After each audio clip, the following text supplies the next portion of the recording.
আমরা জানি পূর্ব বর্ধমান জেলার এক জনপদ কাঞ্চননগর। এই কাঞ্চননগরে আছে শ্রী শ্রী মা কঙ্কালেশ্বরী কালী মন্দির। আজকের ভিডিওটি এই কঙ্কালেশ্বরী কালী মন্দিরকে নিয়ে। কাঞ্চননগরে যেতে হলে বর্ধমান রেলওয়ে স্টেশন থেকে টোটো করে গর্জন গেট হয়ে বিসি রোড ধরে রথতলায় আসতে হবে। এই রথতলা থেকে ডিবিসি ব্রিজ পেরিয়ে কঙ্কালেশ্বরী কালী মন্দির।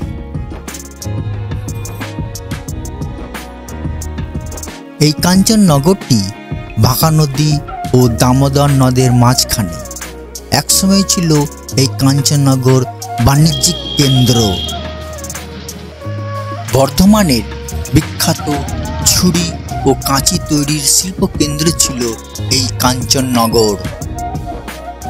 এই অঞ্চলে অতীতে বণিক তুষদত্তের বাসস্থান ছিল।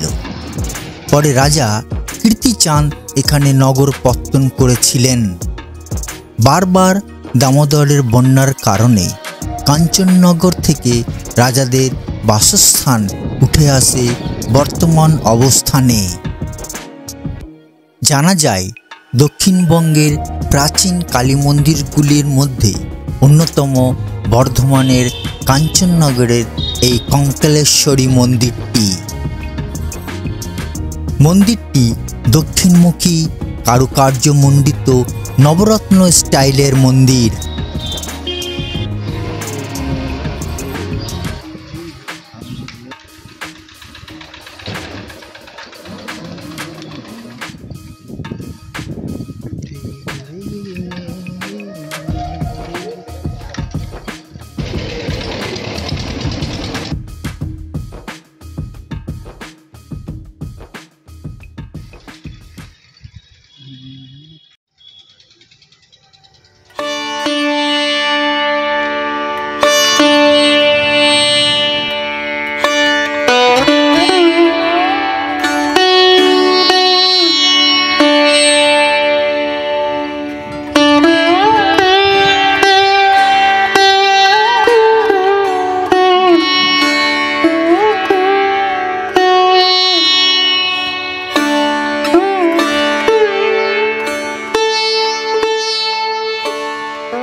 এখানে মায়ের মূর্তিটি কালো ব্যাসল্ট পাথরে খোদিত, প্রায় 6 ফুট উঁচু, 1.5 ফুট চওড়া। অষ্টবাহু মানব শরীরের দৃষ্ট পেশি, স্নায়ুতন্ত্র, ধমনী এবং অস্থি সমন্বিত মূর্তি। বৌদ্ধ চামুণ্ডা সাদৃশ্য কঙ্কাল রূপিণী মা কঙ্কালেশ্বরী। কার্তিক অমাবস্যায় মায়ের বাৎসরিক পুজো হয়। বৌদ্ধ চামুণ্ডা মূর্তি হলেও কালীরূপে দেবীকে পুজো করা হয়। মূর্তিটির পদতলে শায়িত অবস্থায় আছেন মহেশ্বর। চামুণ্ডার ধ্যান মন্ত্রে হয় দেবীর পুজো। বাৎসরিক পুজোয় হোম ও বলি হয়। দেবীর নিত্য পুজোয় অন্নভোগের ব্যবস্থা আছে। কঙ্কালেশ্বরী মূর্তি প্রাক চৈতন্য পর্বের মূর্তি। জানা যায় 1320 বঙ্গাব্দে দামোদর নদের ভয়াবহ বন্যায় এই মূর্তিটি আগের কোনো মন্দির থেকে স্থানচ্যুত হয়ে বালি চাপা পড়েছিল উল্টো অবস্থায়। পরে জল সরে গেলে মানুষজন এই পাথরের উপর কাপড় কাচতে থাকেন।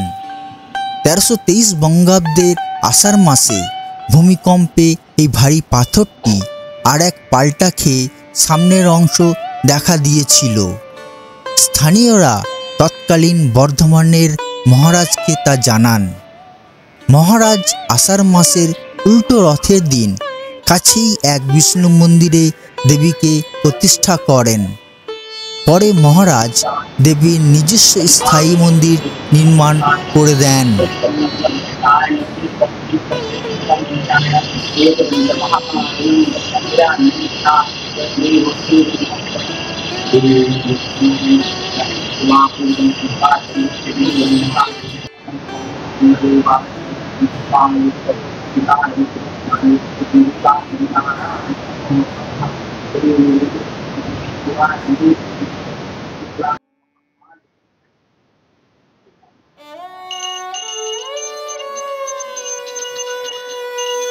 এবং তিনি মন্দিরের সেবায়িত নিযুক্ত করেন। মায়ের প্রথম পূজক গোকুল চক্রবর্তী এবং কিছুদিন পর পূজারী নিযুক্ত হন ভূষণ ভট্টাচার্য মহাশয়। ভূষণ ভট্টাচার্যের পর পূজারী হন সর্বেশ্বর ভট্টাচার্য মহাশয়। জানা যায় স্বামী কমলানন্দ মহাশয় উত্তম আশ্রম থেকে এসে এই মন্দিরের সংস্কার করেছিলেন। অনাদি ভট্টাচার্য মহাশয়কে পূজারী হিসাবে স্বামী কমলানন্দ নিযুক্ত করেন।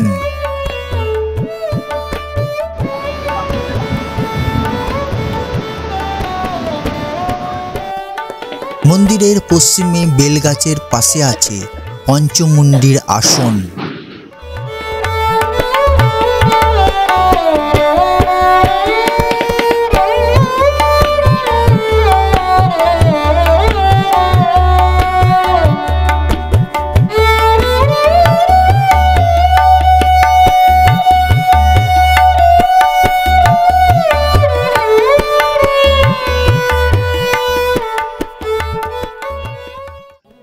মন্দিরের পাশে আছে আবশ্যরিকা পার্ক, সেটিও দেখলাম। কঙ্কালেশ্বরী কালী মন্দিরের চত্বরে আছে আরো অনেক মন্দির, সেগুলিও দেখে নেওয়া যেতে পারে। এই কঙ্কালেশ্বরী কালী মন্দির চত্বরে প্রতিদিন 10 টাকার বিনিময়ে ভোগ খাওয়ানোর ব্যবস্থা আছে।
কিসের মন্দির কাকেটা? মহাকাল ভৈরব, কাল ভৈরবের মন্দির, তাই তো? মহাকাল ভৈরব। কখন কি পুজো হয়? এটা হচ্ছে আজকে সানডে হচ্ছে মহাকাল ভৈরবের হচ্ছে 4:10 হচ্ছে, এর হচ্ছে তিথি নক্ষত্র ধরে পুজোটা করা হয়। আর এভরিডে আর নিত্য সভা একটা আছে, একটা আছে, সন্ধ্যাবেলাও আছে, আরতি হয়। আরতি হয় অবশ্যই। আর আজকে যেটা হবে সানডেতে যারা অতিথি আসছে, যারা মহাকালের পুজো দেন, তারা এখানে আসবেন আজকে। হ্যাঁ, 4টের আগে আসেন, 4:10 থেকে তাদের নাম গুরুত্ব দিয়ে পুজোটা করা হয়।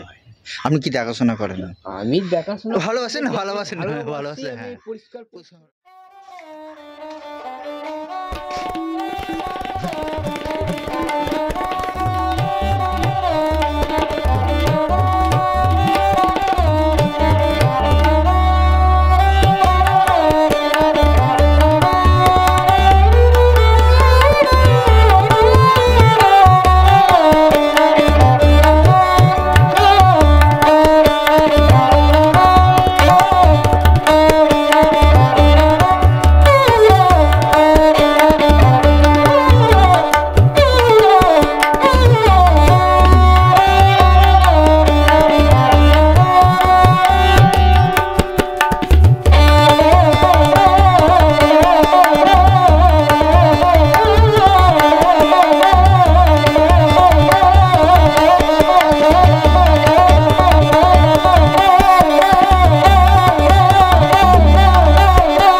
বর্ধমান জেলার ঐতিহাসিক দ্রষ্টব্য স্থানগুলির মধ্যে অন্যতম এই কঙ্কালেশ্বরী কালী মন্দির।